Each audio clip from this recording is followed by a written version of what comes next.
Whether you think it's funny or you're horrified, favorite topic to watch like a train wreck.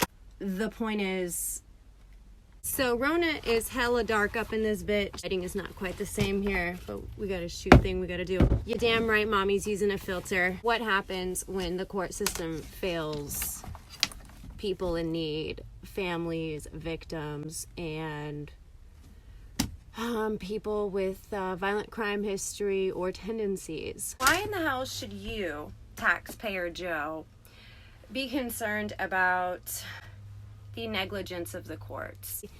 Inability for courts to be educated.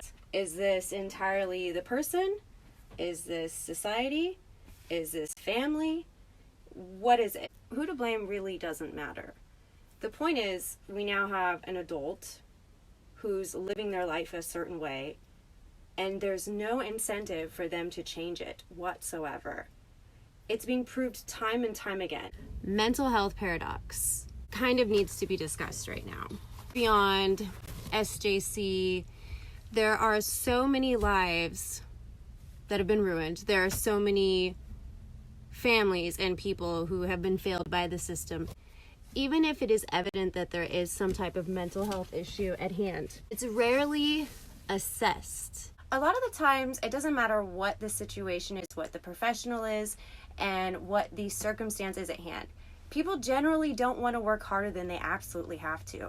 Is over-medicating and under-treating, oversimplifying and under-identifying. It's rarely seen for what it is. It's rarely investigated beyond something that will suffice a basic explanation, because who wants to do extra work? What tangible incentive is there? Honestly, what does anyone come to gain, or what does anyone have to lose or gain by properly doing their job anymore? Court ordered, court mandatory. It's not going to be extensive. It's not going to have all the answers. It's not going to fix things. How could anyone ever expect different results when the issues have not fully been assessed, addressed, and corrected, or even true efforts made towards that? People will do a job to the point that it suffices the requirements, meaning nothing extra. Someone actually has to have something invested in them to truly get to the bottom of something and to truly make a difference, to notice these things and to handle them accordingly. Actually make changes and implement those changes because they care. Sadly, there's a lot of casualties here. Doing the same thing over and over and expecting different results is the definition of insanity. Wouldn't it also be insanity to just take the same answer, even if it comes from professionals, that's not yielding changes, results, behavior adjustments? How is that not insanity? How do you, as a parent, not question further, okay, yes, here's medication, but the medication isn't changing anything? If there's one thing I know for sure, it's that for the longest time, you know who we're talking about, was always really terrified and resisted any type of label that wasn't positive, that he couldn't feel good about. I never heard him refer to himself as on the spectrum. I've never heard him use the autism get out of consequences free card ever, until he became a part of CX. Perhaps it was the fact that Paul Danino himself has weaponized autism. Perhaps it was the fact that to a degree he also would use that as an excuse for his type of behaviors. But SJC, as he does, took it to an entirely new level, a level that nobody thought possible. When there's enabling audience, sometimes in the tens of thousands, encouraging this behavior, a degree of fame, attention, cameras on or off, family essentially, that for years and years and years, arguably perhaps the entire duration of this person's life, have enabled this behavior. Why would they ever change or get better? It's a lot more than just pointing fingers at them. It's environment, It's awareness, it's the system. I recently read an article in regards to individuals on the spectrum and a need for rewards on the social behavior front. Now, to someone who's perhaps neurotypical, that might sound strange. What, you need a golden star for just behaving like a decent person? Well, yes, in some cases that is actually what's needed. Instances have proven that positive reinforcement is the most effective. So you could easily assume across the board how the study is concluding that a reward system incentive is needed to encourage better behavioral changes. How can anyone expect that to happen? Since the negative, more than anything else, is what's getting attention, what's getting results, and what's consistent, you guys can't expect this to possibly get any better. The negative attention given to these wrong, hurtful, dangerous, offensive, and obscene behaviors is only further encouraging it. On every level, judicially, socially, when someone is so afraid of labels, that pretty much hinders any chance of any progression, growth, treatment, change, anything of that nature, when labels are hindering them, when labels are stopping them from doing anything. And I truly feel for Linda, to some degree, as a parent, we love our children and we want to believe they can do no wrong and they're always our babies.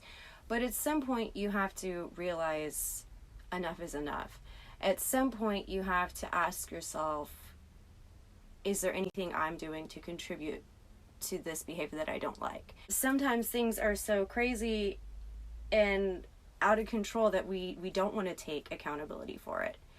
But if we never do, not dismissing the validity of the offense and guilt and responsibility of the offending person, but as a parent, if we allow this behavior up until someone's like a third way through their life, and there's a reoccurring generational disrespect and hatreds towards mothers. I can't say on David's side, but most certainly on Linda's. She does not get along with her mother. It's pretty much a known fact. Not even alleged, not even rumors.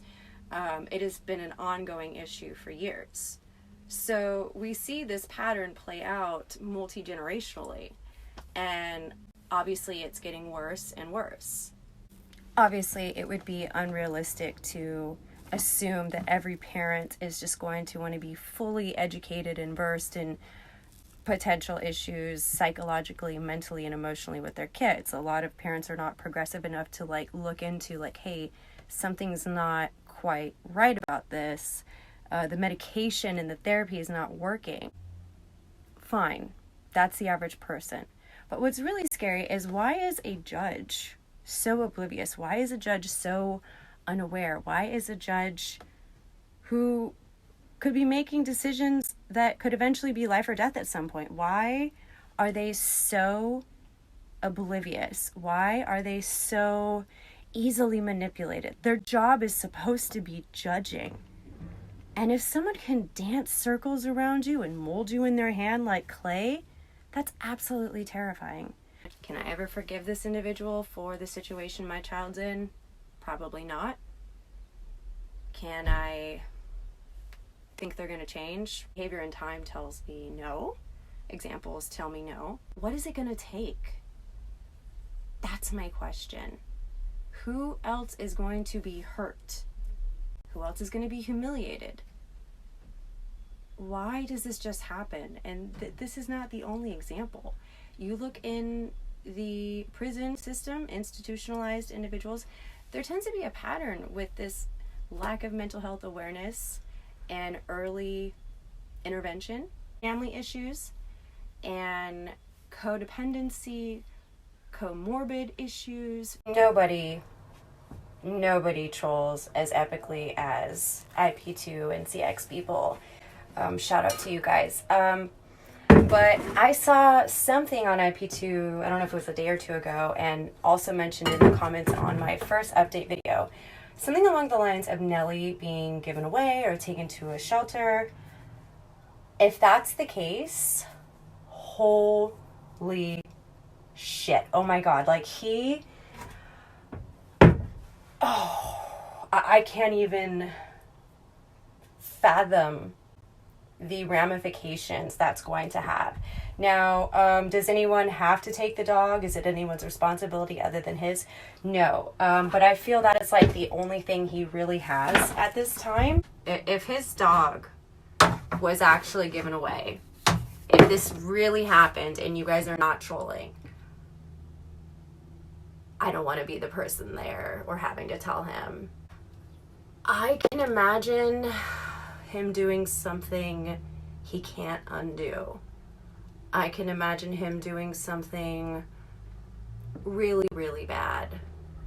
Now, is it anyone's responsibility to take care of this dog? Absolutely not.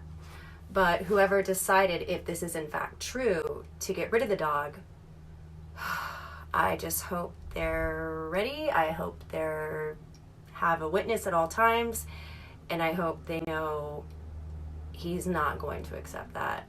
I mean, that's the only thing he gives a shit about other than himself.